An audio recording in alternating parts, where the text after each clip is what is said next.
大家好，今日要老大家小姐嘅客家谚语係：懶衫懶褲不可丟，留來日後好扎手。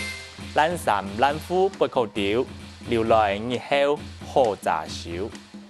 各位觀眾朋友，你到屋企有做資源回收嘅工作冇？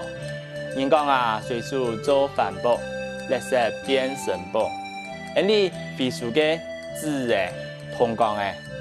下一擺就做再拿來使用，再拿來做成再生紙、再生鐵，也為節能減碳貢獻自家嘅心力咯。一下你再來念一道：懶衫懶褲不可丟，留來日後好扎手。